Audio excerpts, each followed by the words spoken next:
Cinema മേഖലയിലെ ചൂഷണം സംബന്ധിച്ച് ഹേമ കമ്മീഷൻ റിപ്പോർട്ടിൻ്റെ സർക്കാർ പുറത്തുവിട്ട ഭാഗം തന്നെ ഞെട്ടിക്കുന്ന, പുറത്തുവിടാത്ത ഭാഗം വേറെ നിൽക്കുകയാണ്.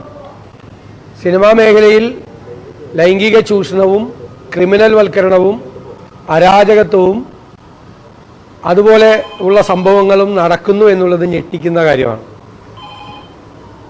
കാരണം ഇത് വ്യാപകമായിരിക്കുകയാണ് ചൂഷണം എന്നാണ് റിപ്പോർട്ട് സൂചിപ്പിക്കുന്നത്. അതിനേക്കാൾ നമ്മളെ വിഷമിപ്പിക്കുന്നത് 4.5 വർഷക്കാലം ഇതുപോലത്തെ ഒരു റിപ്പോർട്ട് കയ്യിൽ വെച്ച് അത് പുറത്തു വയ്ക്കാതെ അതിനു മീതെ സർക്കാർ എന്തിനടയിരുന്നു എന്ന ചോദ്യമാണ്. ഇത്രയും ഈ സ്ത്രീ അനുകൂല വർത്തമാനം മാത്രം പറയുന്ന, സ്ത്രീപക്ഷ വർത്തമാനം മാത്രം പറയുന്ന ആളുകൾ അധികാരത്തിലിരിക്കുമ്പോൾ ഇത്രമാത്രം വലിയൊരു സ്ത്രീ വിരുദ്ധത നടന്നിട്ട് അതിനെ സംബന്ധിച്ച് ഒരു നടപടിയും സ്വീകരിച്ചില്ല എന്ന് മാത്രമല്ല, ആ റിപ്പോർട്ട് പുറത്തുവിടാതെ ഇരുന്നത് ആരെ രക്ഷിക്കാനാണ്, ആർക്ക് വേണ്ടിയാണ്, എന്തിനു വേണ്ടിയാണെന്ന് മുഖ്യമന്ത്രി വ്യക്തമാക്കണം. എന്തിനു വേണ്ടിയിട്ടാണ് ഈ റിപ്പോർട്ടിൻ്റെ മീതെ അടയിരുന്നത്? എന്തിനാണ് ഇങ്ങനെ ഒരു കമ്മീഷൻ വെച്ചത്? ആ കമ്മീഷൻ ഇതുപോലെ ഞെട്ടിക്കുന്ന ഒരു റിപ്പോർട്ട് തന്നിട്ട് 4.5 വർഷക്കാലം എന്ത് ചെയ്യുകയായിരുന്നു സർക്കാർ? അടിയന്തരമായി ഹേമ കമ്മീഷൻ റിപ്പോർട്ടിൻ്റെ ശുപാർശകളിന്മേൽ നടപടിയെടുക്കണം. ഒന്ന്. രണ്ടാമത്, ഈ പറയുന്ന ലൈംഗിക ചൂഷണത്തിനും ക്രിമിനൽ വൽക്കരണത്തിനും അനാവശ്യമായ ലഹരി ഉപയോഗങ്ങളും എല്ലാത്തിനുമെതിരായിട്ടുള്ള അന്വേഷണം നടക്കണം. ലൈംഗിക ചൂഷണത്തിനെതിരായി സീനിയർ IPS, വനിതാ IPS ഉദ്യോഗസ്ഥന്മാരുടെ ഒരു ടീമിനെ കൊണ്ട് അന്വേഷിപ്പിക്കണം, അടിയന്തരമായിട്ട് അന്വേഷിക്കണം. എത്ര വലിയ കൊമ്പന്മാരാണെങ്കിലും എത്ര വലിയ ആളുകളാണെങ്കിലും സ്ത്രീ വിരുദ്ധ പ്രവർത്തനം നടത്തിയിട്ടുള്ള, ലൈംഗിക ചൂഷണം നടത്തിയിട്ടുള്ള ആളുകളെ നിയമത്തിൻ്റെ മുന്നിൽ കൊണ്ടുവരണം. അതൊരു സർക്കാരിൻ്റെ ചുമതലയാണ്.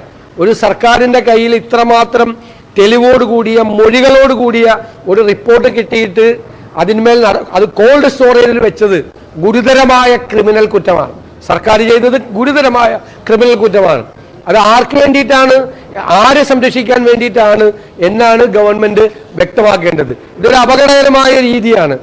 ഏത് തൊഴിൽ മേഖലയിലും ഇത്തരം ചൂഷണം നടക്കാൻ പാടില്ല. ഒരു സർക്കാർ ഓഫീസിലാണ് ഇതുപോലെ ഒരു ചൂഷണം നടക്കുന്നതെങ്കിൽ വാക്കുകൾ കൊണ്ട് പോലും പറഞ്ഞാൽ അതിനെതിരായി കേസെടുക്കണമെന്നാണ്. ഇത് വ്യാപകമായ തോതിൽ അവസരങ്ങൾ നൽകാനും അവസരങ്ങൾ നിഷേധിക്കാനും ധാരാളമായി ഇത് ഉപയോഗിച്ചിരിക്കുന്നു എന്നുള്ള റിപ്പോർട്ടാണ്. ഇത് പലരുടെയും, പല സിനിമയിൽ അഭിനയിക്കുന്നവരും അതുമായി ബന്ധപ്പെട്ടവരുടെയും അഭിനയിക്കുന്ന സ്ത്രീകളുടെ മൊഴിയുടെ അടിസ്ഥാനത്തിലാണ് ഈ റിപ്പോർട്ട്. അല്ലാതെ ആകാശത്ത് നിന്നുള്ള റിപ്പോർട്ടല്ല. ഇത് മൊഴിയുടെ അടിസ്ഥാനത്തിലാണ്, സ്ത്രീകളുടെ മൊഴികളുടെ അടിസ്ഥാനത്തിൽ ഉണ്ടായിരിക്കുന്ന റിപ്പോർട്ടാണ്. ആ മൊഴികൾ സർക്കാരിൻ്റെ കയ്യിലുണ്ട്. ഈ റിപ്പോർട്ടിൻ്റെ ഭാഗമായി, റിപ്പോർട്ടിൻ്റെ അനക്ഷരായി ആ മൊഴികളുണ്ട്. ഇപ്പോൾ പുറത്തുവിടാതിരിക്കുന്ന ഭാഗം അത് അത്രയും സംബന്ധിച്ച വാർത്തകളാണ്. എന്നിട്ട് എന്തുകൊണ്ട് നടപടിയെടുത്തില്ല? ഇത്രയും ഒരു റിപ്പോർട്ട് വന്നിട്ട് ഏതെങ്കിലും ഒരു സർക്കാർ ഓഫീസിലാണ് ഇങ്ങനെ ഒരു ലൈംഗിക ചൂഷണം നടക്കുന്നതെങ്കിൽ നടപടിയെടുക്കില്ലേ? എത്രയോ ആളുകൾ നടപടിയെടുത്തിരിക്കുന്നു. ലൈംഗിക ചുവയോടുകൂടി നോക്കിയാൽ, അല്ലെങ്കിൽ ദ്വയാർത്ഥം വരുന്ന പ്രയോഗങ്ങൾ നടത്തിയാൽ പോലും കേസെടുക്കാനുള്ള വകുപ്പുണ്ട്. ഇതിൽ ഇപ്പോൾ പറഞ്ഞിരിക്കുന്ന റിപ്പോർട്ടിൽ പോക്സോ കേസ് അടക്കം എടുക്കാനുള്ള നടപടികളാണ് ഉള്ളത്. അത്രമാത്രം വലിയ ക്രിമിനൽ കുറ്റങ്ങളാണ് നടന്നിരിക്കുന്നത്. അപ്പോൾ അടിയന്തരമായി അത് അന്വേഷിച്ച് കുറ്റക്കാരായ ആളുകളുടെ പേരിൽ നടപടിയെടുക്കണം. മുഖം നോക്കാതെ നടപടിയെടുക്കണം. ഏത് തൊഴിലിടങ്ങളിലും സ്ത്രീകൾക്ക് സുരക്ഷയോടുകൂടി ജോലി ചെയ്യാനുള്ള അവസരമുണ്ടാകണം. ഇത് അനീതിയാണ്, ഇത് വിവേചനമാണ്. ഒരു വളരെ പ്രധാനപ്പെട്ട ഒരു രംഗത്ത് മലയാളത്തിന് തന്നെ, കേരളത്തിന് തന്നെ അപമാനകരമായ കാര്യമാണ്. ഒരു തൊഴിലിടത്തിൽ സ്ത്രീകൾക്ക് അഭിമാനത്തോടു കൂടി ജോലി ചെയ്യാൻ പറ്റാത്തൊരു സാഹചര്യം ഉണ്ട് എന്ന് പറയുകയും അറിയുകയും ചെയ്തിട്ട് സർക്കാർ അതിൽ മൗനം പാലിച്ചതും ഗുരുതരമായ തെറ്റാണ്. അന്വേഷണം നടത്തിയേ മതിയാവും.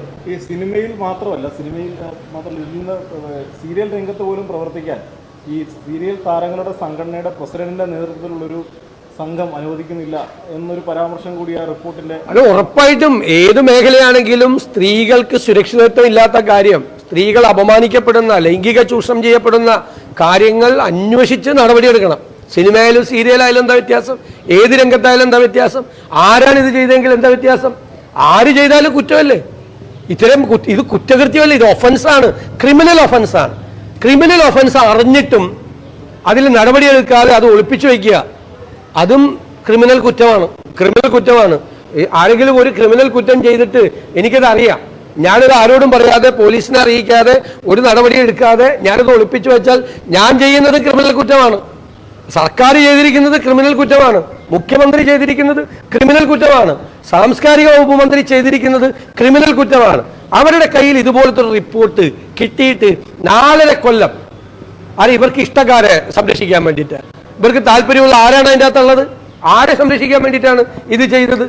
ഇത് മറുപടി പറയാതെ പോകാൻ പറ്റില്ലത്. ഇത് ഗുരുതരമായ കുറ്റകൃത്യമാണ്.